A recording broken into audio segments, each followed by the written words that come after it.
Imagine living your life after 50 and feeling energized and excited about your future. Welcome to the Women in the Middle podcast, the podcast for women who are ready to figure out what they want and create the life they deserve. Here's your host and master certified life coach, Susie Rosenstein.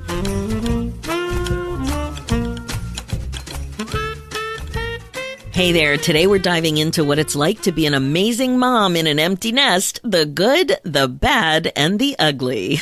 Let's go. Welcome back to the podcast Women in the Middle with over 1 million downloads and counting. I'm your host, Susie Rosenstein, your master certified coach and midlife mentor, and I am so glad to be here with you again. Now, at the time of this recording, it's late spring and there's lots of empty nest and returning to the nest chat out there with the midlife moms. This week's episode is about your empty nest as a woman in the middle. We're also talking about when your nest is emptying, but not completely empty yet. And also when you're just getting used to the quiet and independence in your nest when they come home again. I pulled together a panel of amazingness to have an authentic and fun conversation about this whole empty nest thing.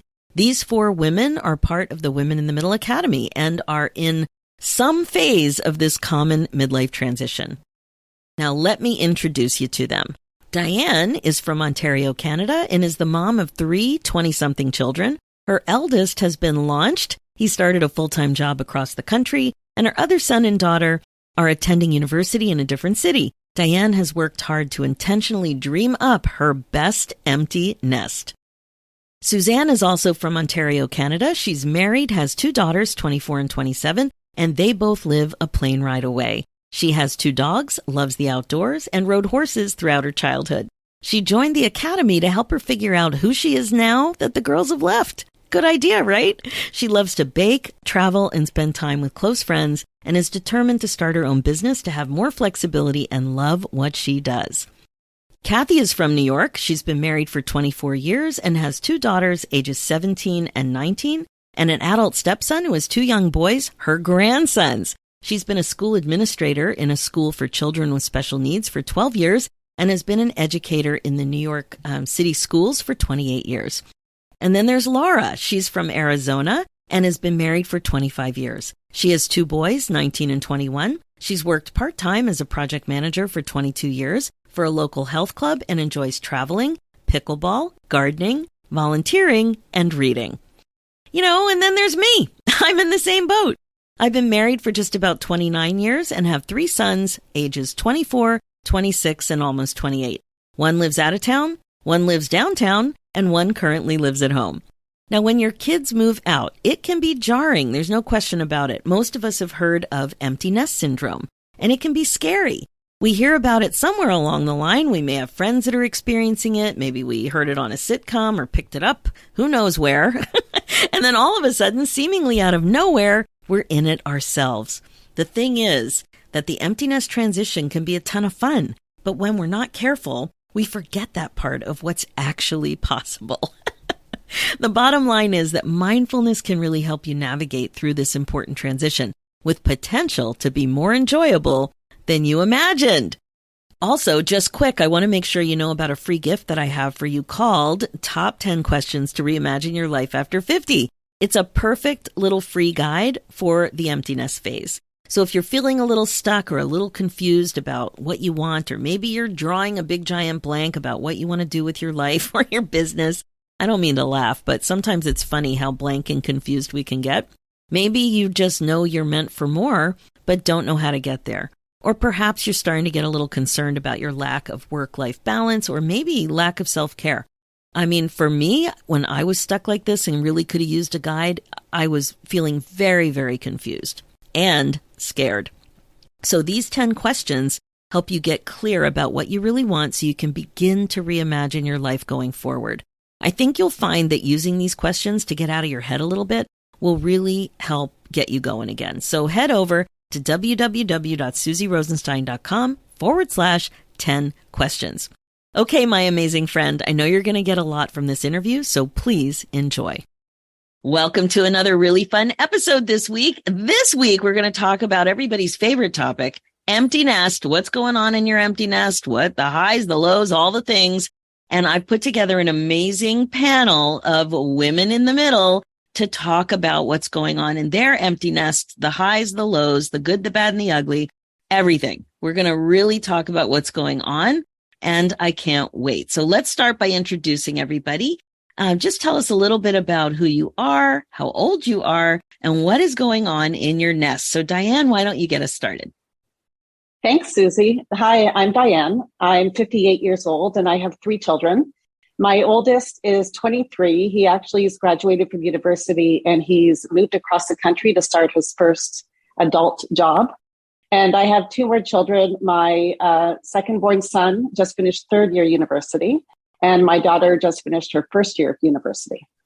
There you go. Oh, and you know what else is fun? Where you're from. So where are you from, Diane? And I'm from Toronto. We actually live not too far from each other. And this summer, we're going to go for a walk. Absolutely. For sure. And Suzanne, how about you? I'm Suzanne and I'm 59 years old and I have 2 daughters. One that's 23 years old and she is in university, law school, and she went across the border to New York City. My other daughter is 27 and she went across the country and she is working in a full-time job in her dream job. So I am no kids at home, just 2 dogs. And you're also in Canada? Also in Canada, just west of Toronto. Wow, we have Canadians representing tonight. Mm-hmm. And well, I'll introduce myself just for a second, just to keep the Canadians together. So as you all know, I'm Susie, and I've got 3 boys in their 20s, 24, 26, and 27, almost 28.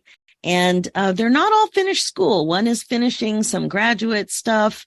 The other 2 are finished for now. They're working, but I have one at home right now, one out of town, and one downtown. So, and a big dog, as we know, keeping me very busy. Okay.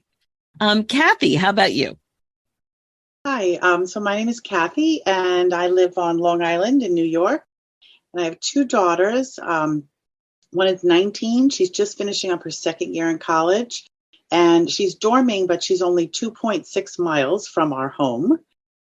And then my second daughter is just graduating high school. She's finishing up high school. So that's where I am right now. So you've got one still at home. One still at home, on her way out. And yours didn't go that far away. No. Well, anyway. Yeah. So my younger daughter is actually she's going to be doing a gap year. So she's doing 1 semester up in New Hampshire and then her 2nd semester in Peru. So the nerve of them going away, like really far away.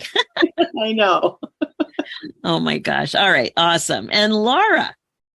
Hi, I'm Laura. I'm 56 and I live in Arizona and I have 2 boys, a 19-year-old who just finished his freshman year and ironically, who I just moved home 3 hours ago. So I did that earlier today. I thought how appropriate. So he's back in completely unpacked and back in the house and on the couch watching TV. And then I have a almost 21-year-old, he'll be 21 in 2 weeks. He just finished his junior year and he'll be moving back early next week. So this summer I will have a full house with both of the boys home. Wow. That is really, that is what happens. You know, they leave, they come back. It's the empty nest. It's the emptying nest and it's the filling up again nest until they're finally out. So what happens now for a while is a lot of kitchen mess. Yes. Okay. So I thought I'd start with a definition of empty nest syndrome, because we certainly hear that a lot. And here's what it says. Empty nest syndrome refers to the feelings of sadness, anxiety, and loss of purpose that some parents and caregivers feel when their grown children move out of the family home. So they're not talking about all the fun stuff that can happen once there's an empty nest, but the syndrome part of the definition is the heaviness, the sadness, the anxiety, and loss of purpose. So I thought with that definition there, we would start a little conversation about like what is actually surprising you about the whole experience. there's positive surprises and negative surprises, but let's just really get into that and then we'll go in other directions. So, Diane, why don't you start? What surprised you about your empty nest experience? Well, Susie, I actually joined your academy because I was pending my empty nest and feeling a lot of the sadness and anxiety that was coming with it. So I got a little bit ahead of it. And what surprised me, I think, is that it's just not as bad as I thought it was going to be. We've done a lot of work together, getting ready for the big event. And I've rediscovered things that I enjoy. And it's brought, in some ways, a lot of joy to my life. I miss my kids, of course, but I'm doing things for myself now, which is so exciting that I have the time to do it. So I think that surprised me the most. It wasn't as bad as I thought. I love that. It's not as bad as I thought. Like, that's the thing. We gear up for like sad, tragic, emotional stuff. And there's a lot of potential there for things to be really fun. You know, it kind of reminds me of back in the day with summer camp. I was so panicked about summer camp with the 3 kids. For a while, there was just 1 kid gone, and then there were 2 kids gone, and then there were 3 kids gone. And I remember this woman told me, you know, you're going to be fine. You're going to be doing a happy dance at the bus, and then you're going to get on a flight to Europe. And I thought, no, that's not going to happen. It didn't happen the first year, but the second year, it pretty much happened. I did feel joyful at the opportunity to travel a little bit, and we took a trip to Quebec City.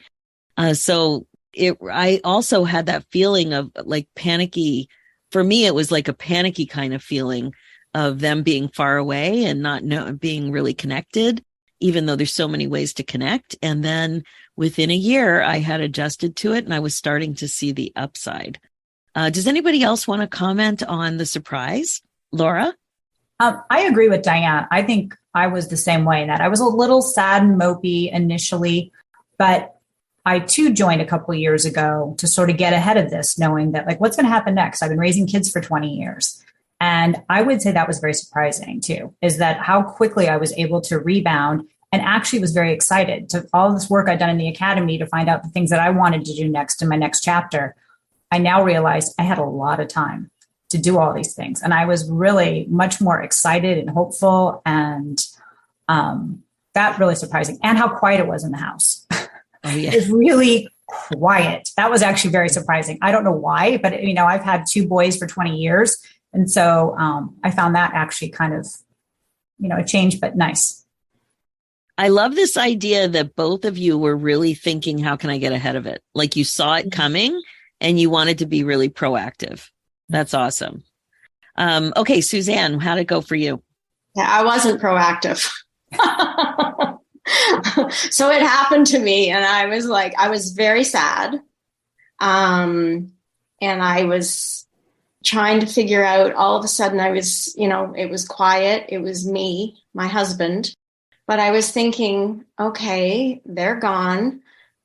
They're doing their thing. I'm not really mom and I'm not mom in the same way anymore. So who am I? Who is Suzanne? Because I'm not walking through the door now having someone say, hi, Mom, how was your day? Or Mom, I did this. You always hear Mom.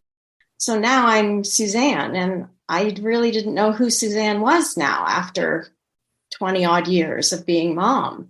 And that's when I joined the academy, was to try and sort through that and find out who I was and what I wanted to do with my life. And I also remember my one daughter said to me, are you going to be okay, Mom, when I go? And that really spurred me on as well, because I didn't want my girls to be worrying about me. It's my responsibility to be happy. And I wanted them to see me thriving, because to me, they're going to be happier and they're going to thrive in their lives because they don't have to worry about me moping around the house and saying, when are you coming to visit and that kind of thing. So that's when I joined the academy, was to, really look at my life and make sure I'm getting the most joy and doing things for me, because in the end, it's positive reinforcement to them to live happy lives as well. Yeah, and being role models about what is possible. Now, things are so different when we grew up, what we thought it was like for our parents when we left. Like, I was the oldest of 5 kids, so I wasn't really worried that my mom was going to be lonely. But when she dropped me off at university, being the first one, she got all teary. And I remember looking at her thinking, what is wrong with you? This is the happiest day of my life. I actually had that thought, and she's crying. And we talked about it later. And now, of course, I totally get it. But yeah, like, I was so focused on what it meant for me to leave and to feel independent and to start being to strike out on my own sort of thing, even though I wasn't really in terms of, really being on your own. But yeah, she was in a very different space. So I didn't at that age, of course, recognize the pain of the transition, the change really. Yeah. Thank you for that. Okay, Kathy, what's happening with you? Yeah, so I was okay when my daughter left for college, probably just because she was so close.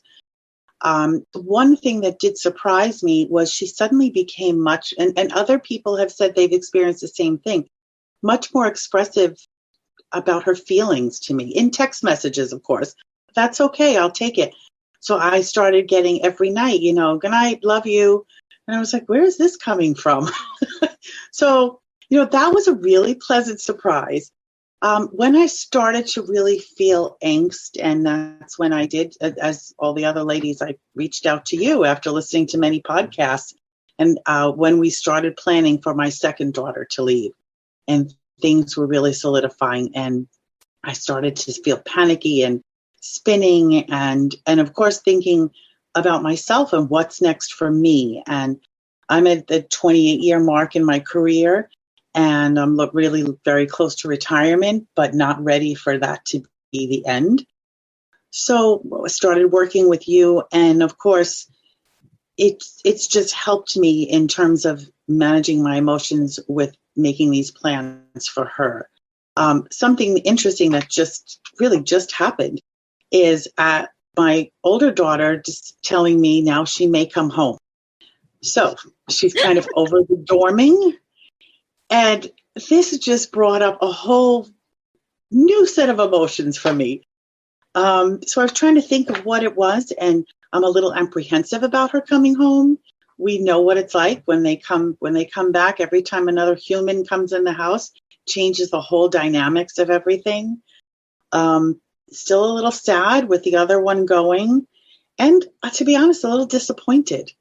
I started making plans, and now somebody's going to be back in the house, even though the reality is she'll be very busy. She has school. She has 2 part-time jobs. And, but I'm trying to process those feelings right now and just acknowledge them.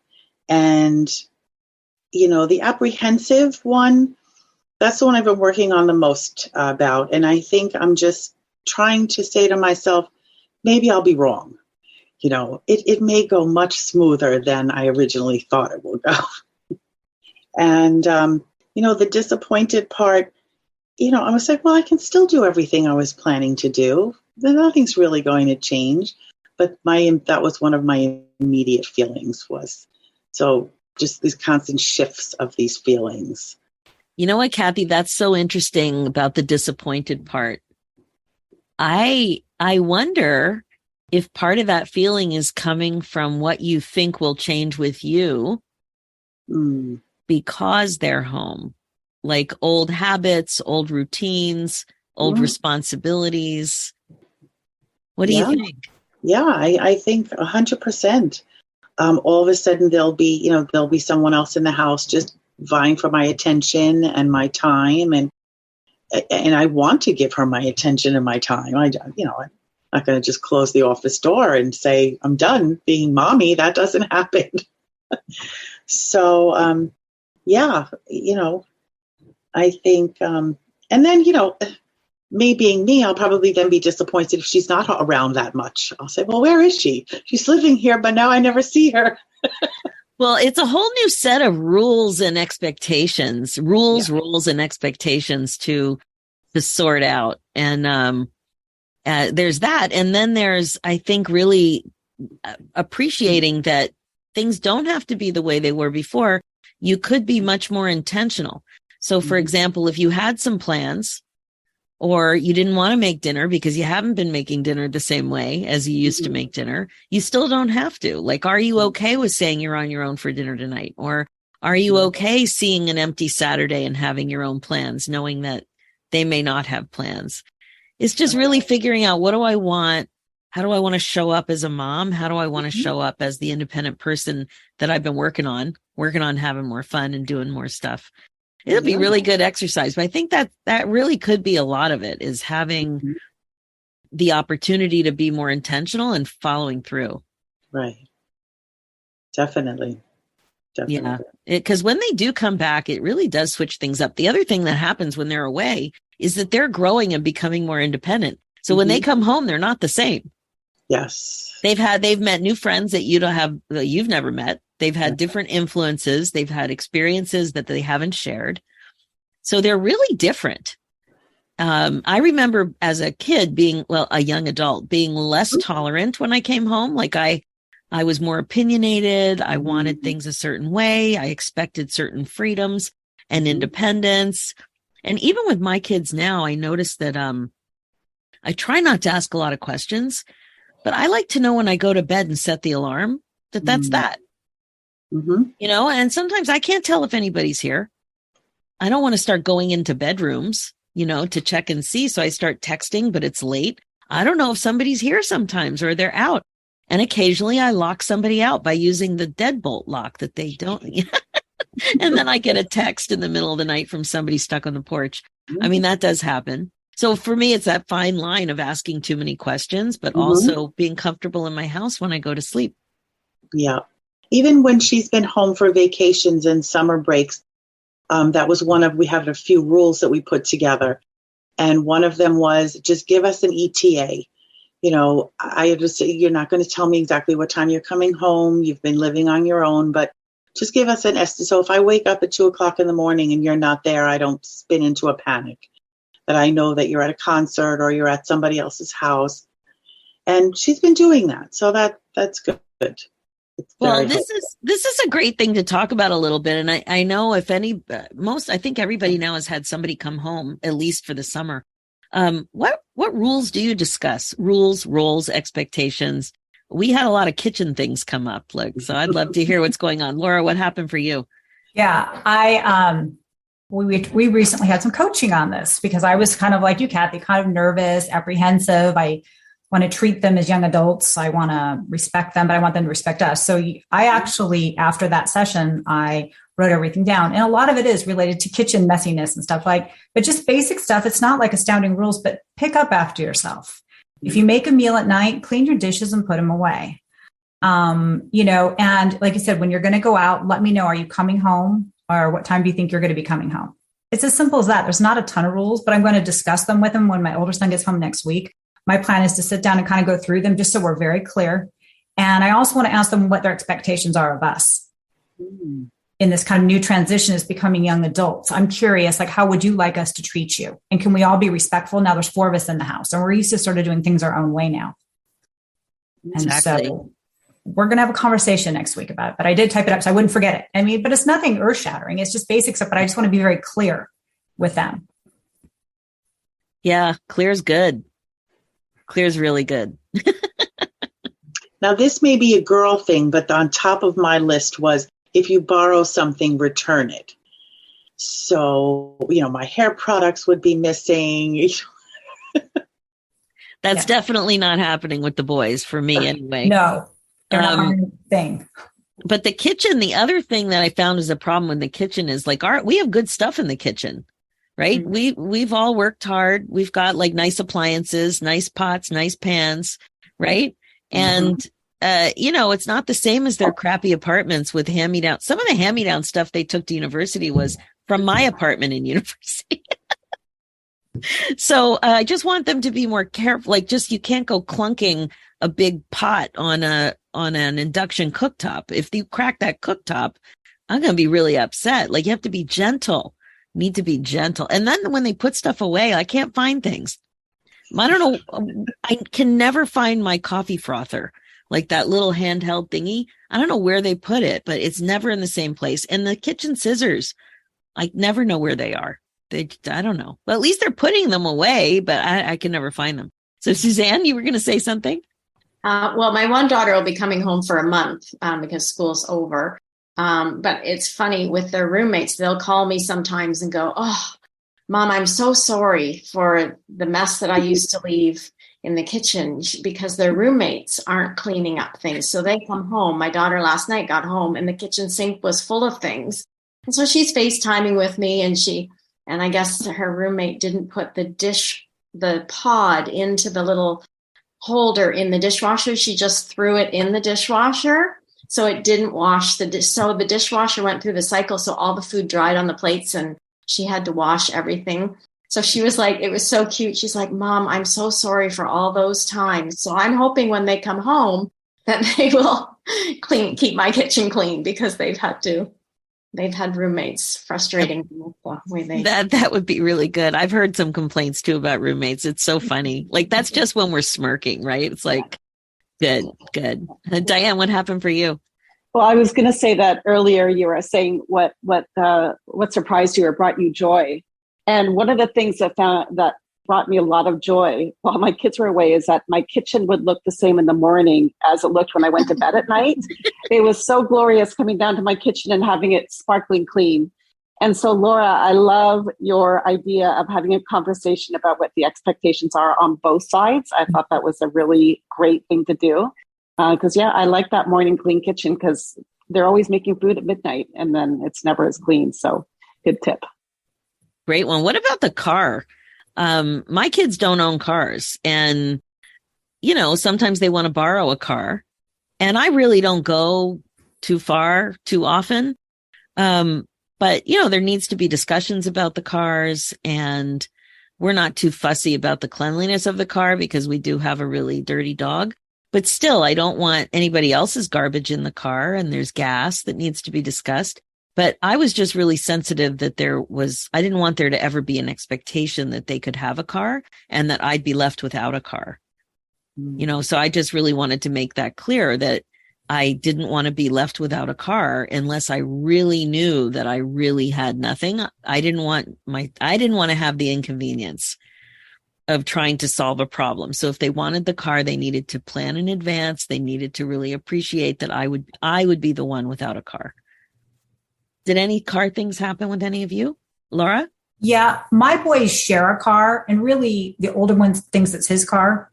So, that's actually, I'm going to add that to my list of expectations, because that's something we need to discuss, because he's down still at college and he said, "I'm going to stay here a couple of weeks and I'm going to work." And I'm like, "Do you think you're keeping the car? Your brother might need it. You can walk to work. So go ahead and stay down there. We'll get the car." And he goes, "Oh, hold on." I'm like, "It's not your car.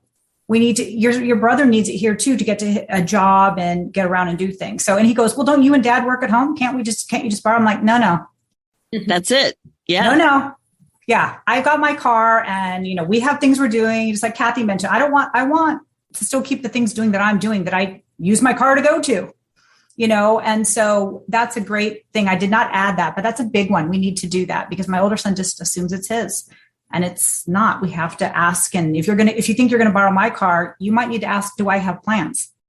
Because I do a lot more now than I used to. I try to tell the boys, things are changing. I have a life now. Totally.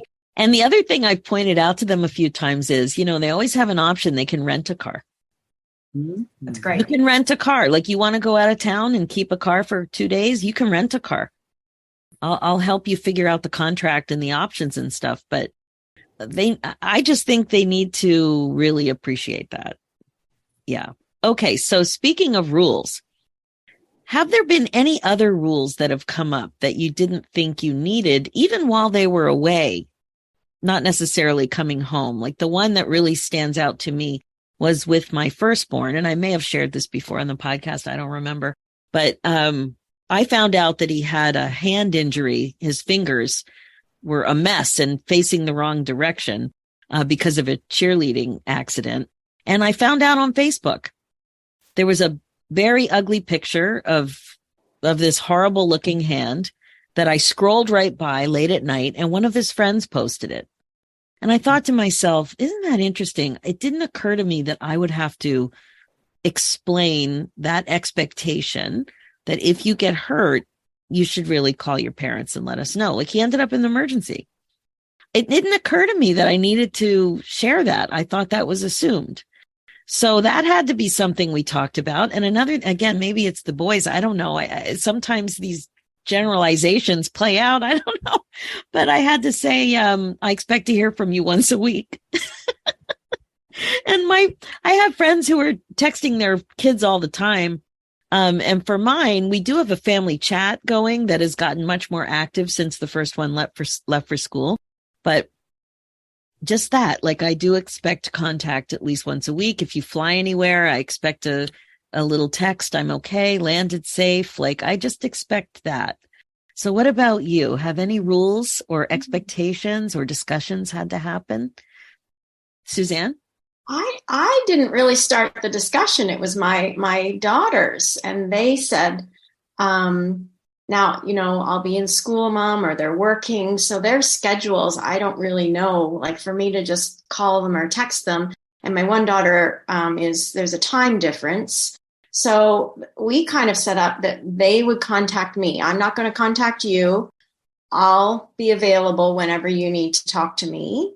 So that's kind of, I don't know whether it's really a rule, but it's something that came up just because of their schedules, and that they wouldn't, if I tried to call them and one's in school and one's, I don't know, I just have more flexibility, I guess, even at work, like if they wanted to call me and with the time differences. So, it wasn't me. And I also felt that I didn't want to impede on their newfound freedom. And I felt letting them contact me. It's just like, don't ask too many questions, because they don't want to answer questions, but they'll tell you a lot more if you don't ask. Like, the less you ask, the more they'll tell.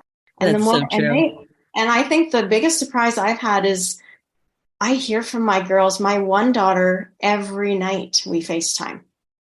Every night, usually while we're cooking dinner. I don't know if you've ever seen the commercial on TV where the father and the daughter are cooking dinner and on FaceTime together. That's kind of what I do with my one daughter. My other daughter, just because of the time difference, but she'll call me during the day, and I usually hear from her a few times a week, but I hear from them like a lot. And my neighbor, whose daughter lives in Toronto, an hour away, and she goes, I don't even hear from my daughter as much as you hear from your daughters. So well, Suzanne, that was a really pleasant surprise, and has helped me immensely, that the contact I have with my daughters is super. I couldn't ask for any. That's amazing. Well, I do have a quote here from Lucille Ball I wanted to share. I love Lucy, pun intended, but she says, you see much more of your children after they leave home. And a couple of the anecdotes you've shared definitely support that. And for us, that family group chat, like my kids, I'm sure most kids don't use Facebook anymore, but they do use Facebook Messenger. And we have an ongoing family chat, and it's pretty active. And I'm very grateful for that. And you're right. It wasn't really a rule. I mean, some kitchen things are rules, but it's really an expectation. But yeah, that one did surprise me. Anybody else want to comment on any of this part? Laura? I'm like you, Susie. Boys, I don't talk to my boys every day. Boys don't communicate. At least my boys don't communicate as often. So like you, Susie, I had to say, I expect at least, I'd like to call every once a week. And we say on Sunday usually, and why don't you contact us? It doesn't usually work that way. We don't hear from them. And then later on we text like, when do you want to meet? Why don't you let us know? You're studying for a test or something. So we did say at least that. And a lot of times then I always joke about how every now and then you have to FaceTime me so I can see you, so I can get like a proof of life. I need to get eyes on you. We talked about that. So every now and then I do a surprise. Can you turn on your camera so I can see you? Are you okay? But yeah, that's, we'll text a little bit during the week, but yeah, not as much, boys don't do that as much, Suzanne. At least I haven't found. Yeah. Diane, what about you? Yeah, I have one girl and two boys, and I talk to my daughter almost every day. She's calling And my boys, I'm lucky if it's once a week. Mm-hmm. Yeah, cameras on is a bonus. So yeah, I'm falling into the same camp for sure. I was also trying to tread on that side of like not contact them too much, give them the space that they want. But sometimes I just call. And what I found that's really fun lately is I call with video. I just start that way. And that is the best way to really see what's going on and have an impromptu little chat. And I'll never forget, I did that once when they were in university. And years before, my mom had given them like disco ball lights for Hanukkah, like some kind of a lamp that was like disco-ish, and it had all these lights going from it. And when I called, that's what I saw. A dark room, the disco light. I don't know what was going on. I'm sure it was a party, but it was so funny that that's what I saw. I would have never seen that if I didn't just do the occasional call with video. Now, speaking of calls, having internet makes it a whole different thing than what it was like when we went away. We had the calling cards. It was common for me to spend $300 a month. I was in Canada. My family was in Pennsylvania, and it was very common to jack up those phone bills and it to be a real problem. And with the kids, it's not like that. So we do get texts. Sometimes we get little filler bits of communication, even if it's not like a nice half-hour call. Are you also noticing that? Mm-hmm. Little filler bits? Definitely. Yeah. It is a big transition. I think it's, there's a lot of jokes made about empty nest. I guess when I think about it, especially working with so many women, I start to think about it more as exactly how you're all presenting it, that it's jarring. There's definitely some transitions. There's some discomfort with the new normal or the new shifting normal for a phase of our lives. But there's so much positive that also goes with it. And the jokes are really about the sadness, and how hard it is when they go and how hard it is to figure out who you are again.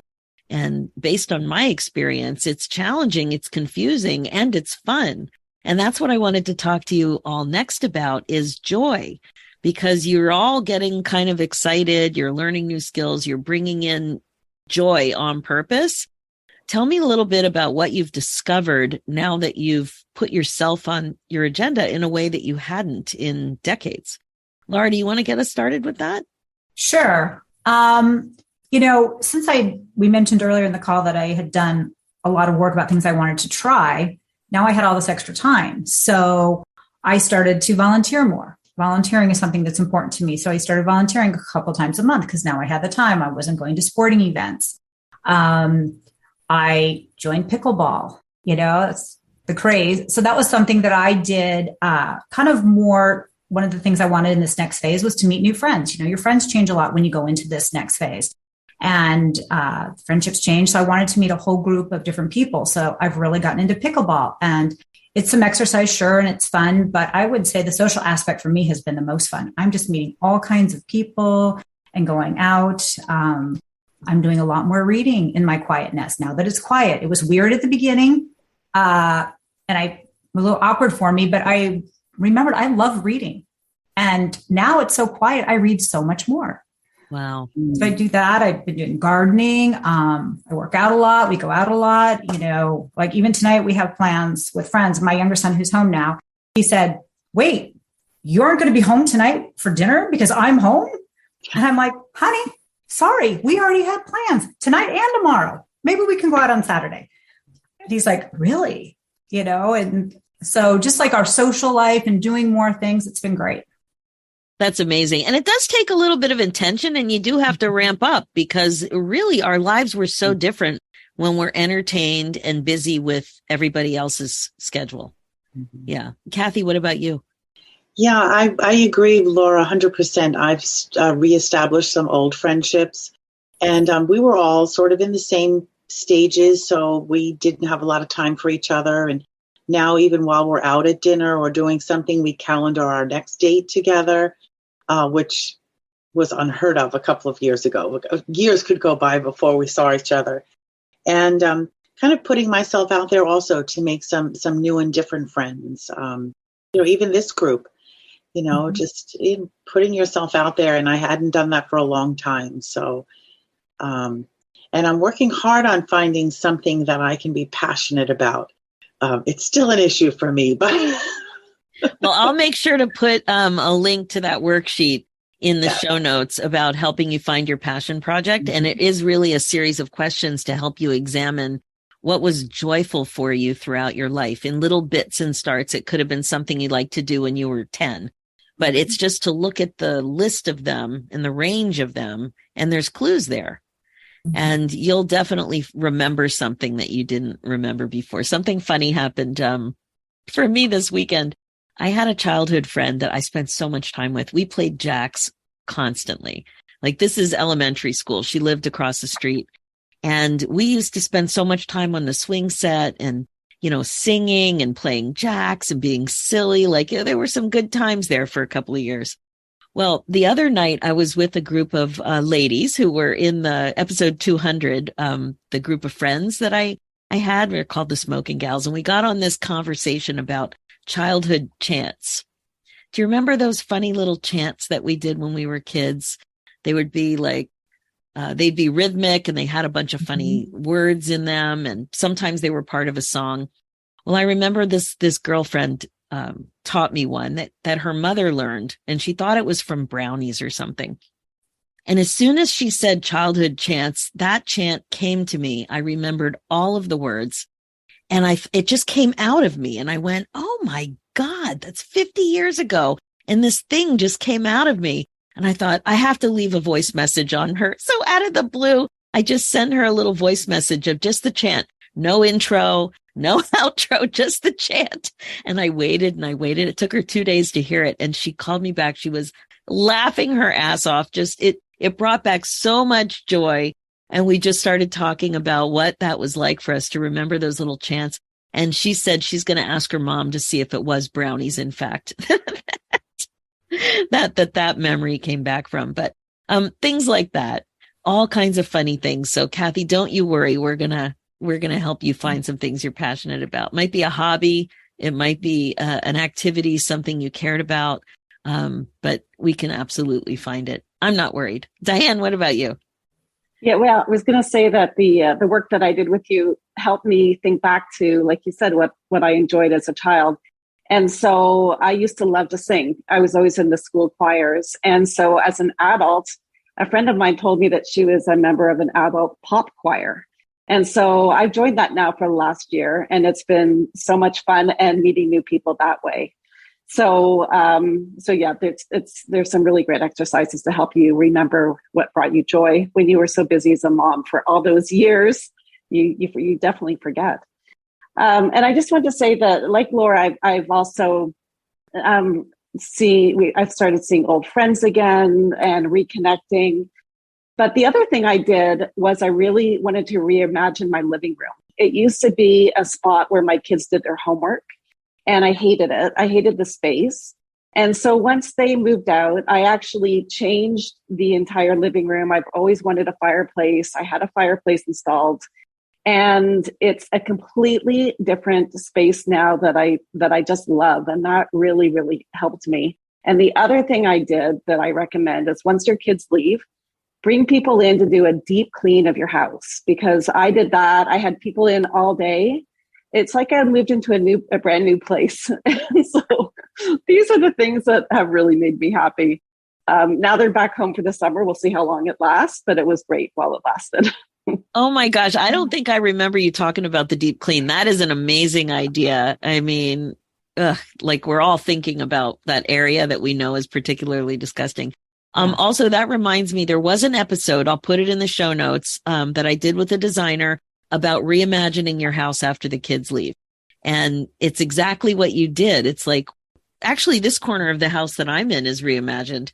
It's got the best window, and now I'm in it, and it was completely underused. They used to play games back here, but this is the best thing. That's how we also ended up with Nico the Noof. When I turned 50, I was thinking about that sort of thing. What did I really want? I didn't want to regret? What did I want more of in my life? And because we grew up with St. Bernards when I was a kid, I remembered that so fondly, and I wanted that big dog experience to share with my family. Now, I'm not playing jacks right now, but I'm tap dancing again. And I was there last night looking like a fool. But let me tell you, I don't look like a fool, but it's so hard. You got to really focus. And it's very complicated, and I don't want to fall down, of course, but it is really fun. And I didn't even remember that I liked tap dancing. I only tapped for a year or two, I think when I was 12, 13 or 13, 14, but a friend on Facebook reminded me that we did it together. And then I started thinking about it, and I thought, you know what? I really like that. I really like that. I'll do that again. So I love that you've been able to really think through some of this stuff, but it doesn't come naturally. We've been just not making time for it for a long time. And this idea that you don't have time to read, or that the house isn't quiet enough, or maybe you don't have a good spot, or that as soon as you read, you fall asleep. That's what happens to me. But this idea that we used to love reading, we loved scholastic books. We loved the book fairs. We loved reading. And it really goes away for a lot of people. And that's something that's been very common. I've heard so many women talk about not having enough time to read. And it's probably why Audible is so popular. Because we love multitasking more than we love just stopping. Because you can't multitask when you're reading. Mm-hmm. You can't. So how would you say that the mindfulness work here in the Academy has helped you with the transition? Kathy. I think just really being more aware of the thoughts and feelings pattern, and then identifying a circumstance. I mean, that's been huge for me, to take out all the judgment and all the opinions, and it's just, this is a fact, and realizing that it's just a thought, and I can change the way I'm thinking about it. And I've certainly applied that to work in many situations. And I think the other thing that's been really powerful for me is the thought ladder, and just thinking I don't have to go from the bottom of the ladder to the top of the ladder. That may take a little while to get to the good point, but there's these little thoughts that I can have along the way, and that's still progress. Oh, I'm glad you brought that up, because, that's why a lot of people can get so easily turned off with this idea that it's only a thought. And it's not that we're minimizing that it's a thought, but it's a thought means that it's optional, and you don't have to think that way if you don't want to. It's not like you should just wiggle your nose like Bewitched and be on to a happy thought. It's not all about a happy thought. It's just really understanding that you have the power to think another way if you want to. And that's where your power is. Like, that's empowering. Sometimes it's very appropriate to think something that creates a negative feeling or a negative emotion or something sad or something angry. That's all okay. But to know that you can think about things differently, and that not everybody in a room thinks the same. So it's not just that you can think about something differently, but it's also an appreciation that people can think about things differently. There can be 10 thoughts about the same thing. And it's interesting, but just appreciating that really changes the way you show up. So, I'm really glad that those fundamental mindfulness concepts and strategies are really, really helpful. Mm-hmm. Suzanne? I agree with Kathy. I would add to that, for me, self-care. Before I started, I always, I say, a spa day or getting your nails done or whatever. And self-care is just so much more. Even just, talking about taking that time to read, or, saying no to things so you can do something else. Like, just, there's so much more to self-care that I think has just been so helpful for me, to slow down and just really be in the present moment, which I wasn't good at before. And I mean, I'm not, still working away at it, but I'm much more aware of that now. And that's been really, really helpful for me. Well, that's so good. It's hard to be in the present moment if you're not slowing down on occasion. That's really true. Laura? Yeah, I would say just drawing the connection, like Kathy said, between my thoughts and my feelings and being so much more aware of that, it's really changed my whole outlook. And my husband will say this, and even my kids notice it. Like I always thought I was kind of positive until I started doing this work. But I like to be happy and joyful and be positive. I find now that I catch myself and I'm able to change my thoughts. So I show up so much differently, and I'm much more hopeful. I'm very positive. And a lot of people have really noticed the change. And I think that's all because I'm so much more cognizant of the thoughts I'm thinking to shape how I show up. Wow. What do people say? Like, what context does it come up in? Well, the person who says it the most is probably my husband. And, he sees it the most. And, he'll say, he said, do you need me to go on the podcast and tell them what I see about you? I said, no, this is not for you. But he said, you're just so much more positive instead of maybe being critical with a critical eye, like picking at things. And like you see something and picking kind of out the negative. I almost never do that anymore because I don't like the way that would make me feel. I want to be positive. So now I'm looking for the positive things because I want to feel good about it. So he said, just that alone is completely shaped how you talk about things, show up, your positive nature. You seem happier. You're much more pleasant to be around. I mean, I don't know how bad I was before. I don't think I was that horrible, but he just said, he just noticed like a tremendous change, which is great. So that's what he notices. I'm just much more hopeful and happy and positive. Wow. That is something. Yeah. And I'm not that surprised. I'm so pleased that the work is making such a huge impact in your lives as it did with me too. Like, such big impact. One of the big things that I really learned was thinking about this phase of life with young adults differently. And if you're not careful, it's very easy to get sucked into the idea that our relationships with our kids are over. Like that phase is over. Instead of the phase of having a relationship with a young adult is just beginning. But the thing that goes along with that is relating to our children as young adults and eventually as adults, or if you even see it differently. I do see them as young adults on a great trajectory. But what about you? Do you think about this establishing a relationship with a more independent, older, but still your child, but an older person? Yeah, I find I have, my daughter who's in law school, it's funny when I'll hear something on the news or whatever, and I'm just not very good with it. She has a history degree as well, and something will come up, and I'm fascinated with the knowledge that she has. And so I will ask her questions to learn from her because that's just not a strength of mine. And I just find her knowledge fascinating, and I'm learning so much from her. And I just think, she's just becoming such a smart adult and very well-rounded, and her knowledge is just impressive. And I'm learning from her. And my other daughter as well. I try to have quite an interest she's in the sports industry. And I'm asking her questions. So I think that's a really interesting relationship, to try and be open to what they know, that they actually know a lot more than I do in some aspects. And I can learn from them now. Yes, true. Kathy, did you want to add to that? No, I definitely agree. My daughter is, I'm in education, and my daughter is also studying education, which didn't really thrill me at first.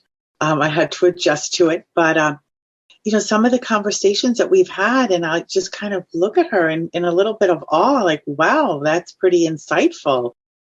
And she works right now with children with special needs. So she's also not just in school. She has some hands-on experience. Or she'll ask me questions about things, but really thoughtful questions. So not just coming home and complaining about, oh, this kid was a pain in the neck and he kicked me, but really like she'll say, well, why do you think he would do something like that? And do you have any ideas of strategies that I might be able to use with this particular student? And I'm pretty impressed. So it's nice to see that growth. That's awesome. Laura, did you want to say something? Oh, just, I guess I'm kind of at the beginning of this. I realize like we're in a transition phase. And that's, well, I guess one of my goals for the summer is that kind of trying to learn what is that new, they are young adults, but they're still young. They're 20 and, 21 and 19, but kind of just trying to find what does that look like? I don't know yet. And so that's some of my goals this summer is to kind of try to transition and treat them like young adults and maybe start to work on that transition into the mother who's on you about your homework and your chores. And we're kind of past that.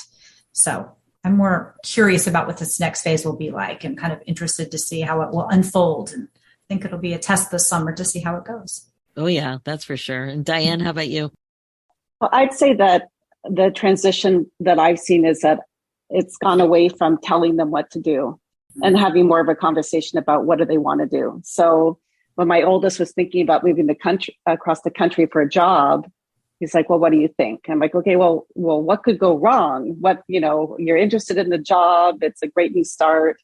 But what do you think? Like, what are your pros and cons? And he actually went away. He did a pros and cons list and we discussed it. I know, I couldn't believe it, black and white. And then my daughter was thinking about changing her degree, her major. And I said, okay, so why are you thinking about that? And what do you think the benefits are? And they're just completely different conversations. And it's really great. It's really great to have these conversations with adults now.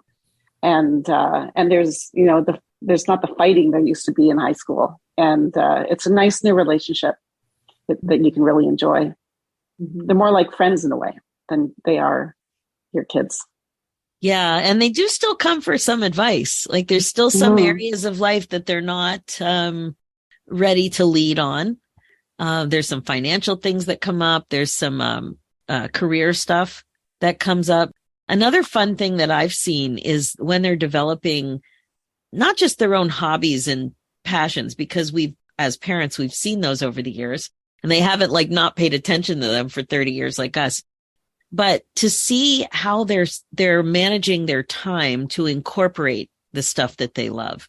And I love watching that.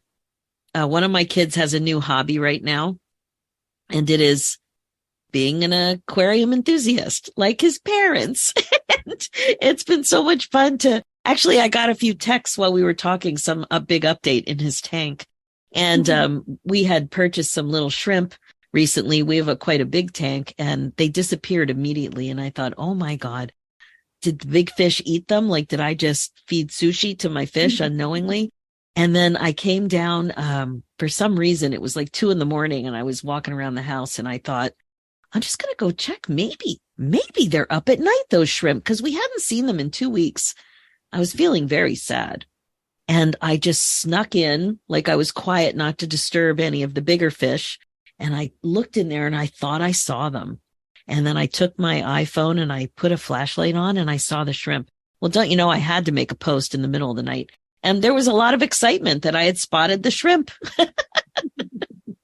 So watching just how they're incorporating fitness and how they're maintaining their friends who now everybody lives all over the place. One of the things that has given me a lot of comfort over the years is that we tend to know a lot of their friends. One thing we did is we had a pool table in the basement, and I found that the pool table was a great way to meet their friends because not everybody has a pool table and it brings people to your house. And that has really helped. And I just know that even with university, because they were doing cheerleading, there were some competitions. It meant that we were able to meet some of their friends there too. And knowing their friends was always really helpful. If there was any opportunity for me to get a phone number in my phone, I enjoyed that. Like a roommate's phone number, I always wanted, just in case there was some reason that I needed to get in touch with somebody, I would have a way. And I'm wondering how that is playing out for you. Do you know their friends now? Are you able to have a sense of who they're hanging out with at all? Does it bother you? Are you able to invite them to your homes? Anything like that? I loved getting a phone number in my phone. Laura? Yeah. One of the things both my husband and I did when our kids were freshmen in college, we invited because both of my kids went in with completely new roommates. They didn't know anyone. They were all from out of town. We invited them all over when they came. So that was really nice because we live a half an hour from where the boys are. So, but they came over, we had a pool party, we met the parents or went out to dinner. So that was even just nice, even just getting eyes on the kids because, some of the people you'll never even see if they're off in college. So even just meeting the parents and the kids initially was really great. And as a result, my sons are still friends with those boys. And I know some of their parents now because of that initial outreach that we did to sort of meet them. Now they have plenty of other friends too, but their core friends are those ones that we met at the beginning. Yeah, that's definitely something that is hard when they go away and it's far away and you don't have a real reason to meet friends. Certainly when you do go for a visit, it's always easy to take a group of the kids out to dinner or something. I remember my roommate's parents did that for me back in the day in 1981. And I'll never forget it. Diane, you want to say something? I would say just about knowing the kids. Some of the kids I've known since they were a lot younger, but then my daughter went away and made a whole group of new friends and I didn't know any of them. Mm-hmm. But then when I went to pick her up on Monday, I got to meet them and I've heard so much about them that I felt like I almost already knew them. But it was really great to meet them. So I've had a mix of both. And it can definitely be nerve-wracking at times when you're not hearing from them, but it's a great experience for them to meet new people too. So such is life. Such is life. At least we have internet. Well, I'd love to end this interview with just some pieces of advice for parents who haven't gone through this yet, for some of the moms who are sitting there, being really nervous about what's to come and how she's going to connect with who she was and who she wants to be, find those passions again. Any words of advice as those kids are getting ready to leave, or if you're just not comfortable with the fact that they've left? Laura? I would say, if you know that that's coming soon, it really helps to put in some work beforehand and do some self-reflection of some things that you're going to now have time on your hands and start thinking of interests or things that you used to like or that you'd like to try. I think that really helped me. I had this whole list of all of these things I was interested in doing in my newfound time. And I think that made me hopeful and kind of excited. And I think that's what maybe is scary when you're like, I don't know what I want to do. And now here I am. And it's been 20 years and I don't have anything to do. I think that really, really helps. And also set expectations if you have boys to how often you want them to communicate with you. Absolutely. Those are my two pieces of advice. Oh, yes. Diane. I think Laura said that really well. It's all about being intentional and thinking about how you want to spend your time. It's exciting. Your kids are excited to go away. And I want to mirror that excitement in my own life and be a role model for them. And so if you can be intentional and figure out what you want to do, what a wonderful opportunity and a great way to spend your time. So I would say the first day was tough, but the second day is easier and the third day is even better. So be intentional and plan it out, and it's going to be wonderful. So good. Suzanne, any last words? Just become the best version of yourself, which is wrapping up what both the other two ladies have said, is just work on yourself. And there's lots of things you can do and be happy, and your kids will call you. It's surprising. I think that was my biggest worry, and I'm pleasantly surprised, and they will call you and ask for advice and questions, and it happens. You just have to be there, and you're a support, and you have to have listening ears. Just like you used to tell your kids when they were little, we need to use our listening ears. The more you listen, the more they'll ask and talk to you. Oh, that's so good. Thank you. And Kathy? I love what the other ladies have said about, being a model and a role model and letting them see that, we're not in our 50s and our life is over, and kind of going through the journeys together. I like sharing the things that I'm learning with my kids, and, they're sharing with me. And it's just kind of a different mindset of looking at them. You're moving more that whole transition through life. And now we're moving more toward friends and more of a guided counselor, not so much a parent. And I'm just, enjoying the moments. That's it. Yeah, so good. And I guess my biggest piece of advice is just to really try to notice what your thoughts are about the transition. So are you able to detect any fear or dread or sadness? And just make sure that you also look for the positive things. So if you are picking up a little sadness or anxiety, are you also thinking about possibility and excitement? Are you also thinking about, it's a bit of a reinvention. Like sometimes that word sounds kind of scary, but you could become a reader again. You could become somebody who likes to play pickleball regularly. You could become somebody with a hobby who gets really good at it. You could get some tap dancing shoes and get out there again. Like you can really do anything you want, because you will have more time than you had. And sometimes it doesn't look like time on a calendar, but there are fewer things on your brain. Even making dinner a few nights a week is different than making dinner for a larger family more regularly, right? Like even that means that you've got less on your plate, no pun intended, just with dinner. And then if you're worried about the friend thing, well, you just got to come to the academy, because I didn't expect that you were all going to say that. And it's really something that surprised me about doing this work now for 10 years was how important it was to have friends, and how important it was to really look at the friends that you have and just be honest with yourself if you're needing more, not just more friends, but maybe more depth, maybe friends who are interested in growing and changing. And so it's not that there is necessarily anything wrong with your friends, but maybe you have other needs. Maybe you haven't met anybody new in a long time.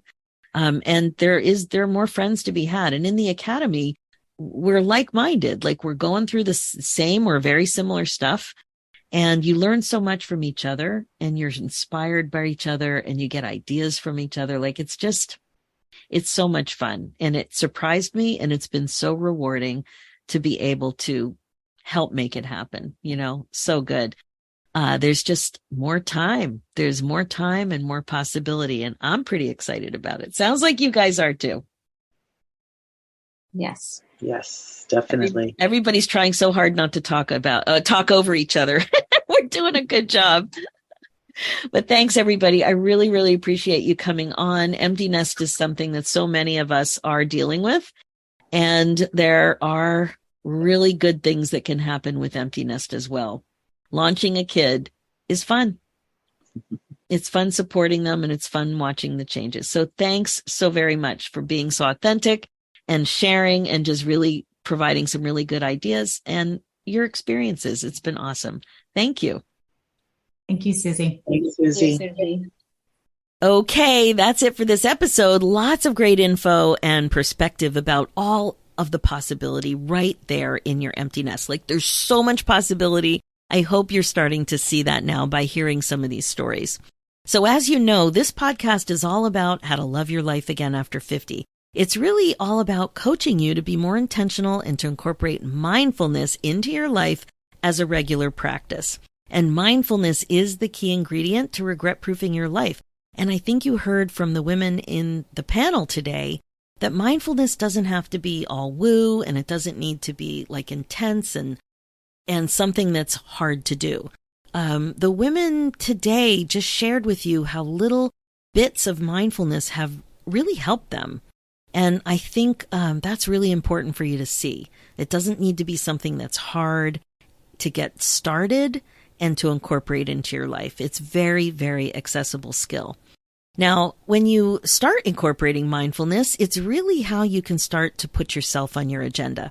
And my focus as your midlife coach is to help you do that and also get unstuck and clear and focused on your current values and priorities so that you don't have regrets. You can absolutely create less busy and more balance in your life. The bottom line is that you know you're meant for more and you don't want to waste your valuable time. Who does? So, if you're ready to make some important changes with what I'm thinking of as a new midlife operating system so that you can be way more clear about what you want and how to get there, I can help you create the success you're looking for. And that's exactly why I created the Women in the Middle Academy, with you in mind, because it's a warm, supportive, and fun coaching community of like-minded women who grow forward together, so you feel great about your future and don't have regrets. So email me your questions and let's talk about it and see if it's for you. Go ahead and book your free, no-obligation momentum call at www.womeninthemiddleacademy.com. For show notes and links, head over to www.susierosenstein.com and click the podcast tab and look for episode 307. And if you're interested in applying to be a guest on my new podcast, Women in the Middle Entrepreneurs, head over to www.midlifeinterviews.com and apply. So thanks so much for listening. It's time for you to put yourself first, one thought at a time. I'm Susie Rosenstein, and I'll talk to you next week.